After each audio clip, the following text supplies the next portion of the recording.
Hi, in this video I just wanted to share with you my favorite flight searching tool, which is SkyScanner.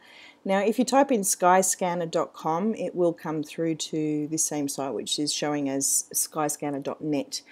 So just a couple of things to point out to you here is up the top here it says change. Sometimes depending on where you are in the world it might default to British pounds, because this is where the site originates. So you can come in and just select your currency. So choose the currency that you're wanting to check out and just apply that there.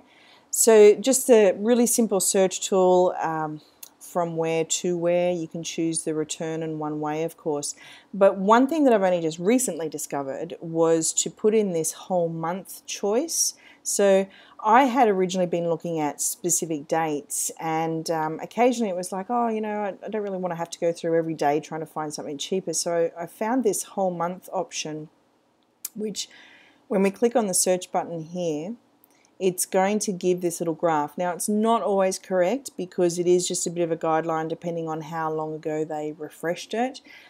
So it just shows up sort of what the fares are. And even if it's just got a little magnifying glass here, a little search tool, it just means, you know, they don't have an update in there. But here's an example of saying, okay, from JFK to Athens for a one-way flight, $588. You can actually then click on that and go to the show flights. And then it's just going to go through its process and check all the different servers out there, all the different, you know, TripAdvisor and Expedia and directly with airlines as well. So it's actually bringing up, you know, what's available. The one I did want to actually show, and just how easy it is that I'm navigating this now, is, okay, I've had a look at that and said, right, okay, $578 is too expensive for me to go from JFK to Athens. I'm just going to change the search. In this case, I'm actually going to check on London, and I'll type in, I'll just do London, and it gives, you know, any choice. If you can avoid Stansted, do so, but if you can't.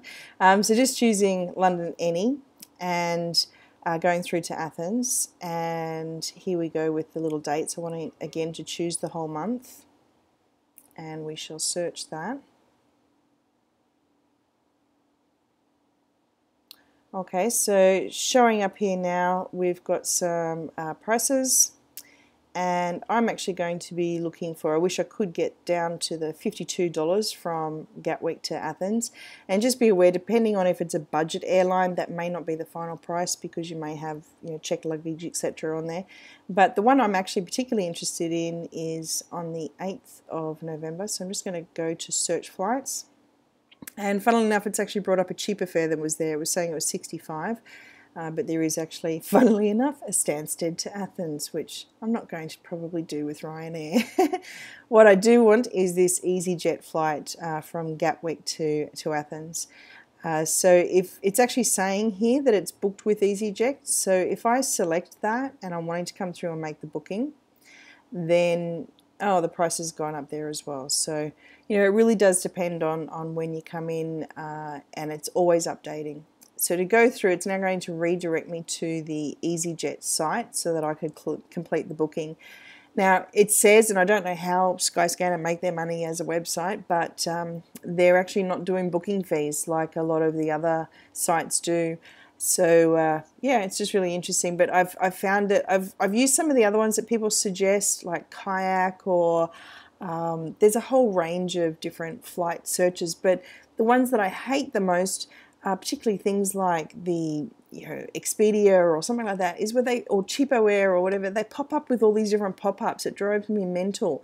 So the best part about SkyScanner is it's just all done within the site, so that you're not getting all these different browsers opening up. So this is my favorite one. You can play around with it.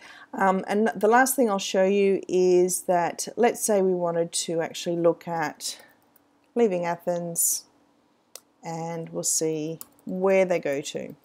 You can actually type in here everywhere and search to see what countries show up, because the cheaper ones will show up with their airfares, but it's actually showing the countries that they fly to. It's just a really good initial guideline to go through, so it is definitely a research process. But as a few people in our group and some of our Academy members have been mentioning, that Norwegian Air is one to really look out for, and there's a lot of cheap flights that are coming up now with Norwegian Air that have got, you know, a really up-to-date aircraft fleet. And yeah, their hubs are in Scandinavia, so Oslo, Copenhagen and Stockholm. And you know, even to look at something like that, to go from say Copenhagen to Athens, they've got some super cheap flights, and a lot of them you'll see will come up for Norwegian Air. So getting from say the States to Europe now, you know, there's so many amazingly good value options to look at. And even just within Europe, I mean, that's a fairly long flight, a 3-hour flight for $92. That's just insane. So there's some crazy deals that are available. As was mentioned with Travis, you've got you know, all sorts of areas of the world like Asia, within Australia. Even getting from Australia to Hawaii now is very reasonable with one of the airlines, budget airlines like Jetstar, which is actually related to Qantas as well. So the Asian airlines, Australasian airlines, European and Eastern European, and even some of the Middle East. Like we've flown a lot with Qatar Air. They seem to have some really good rates as well. And just look at your hop-offs, you know, get your map out and have a look at your places of where you can, you know, stop off along the way. So there are some great deals. Go and enjoy SkyScanner, and hopefully we'll see you in the air, or at least in the house sitting world. And hopefully in Greece too, when you come to the House Sitting Live Academy. More on that soon. Okay, bye for now.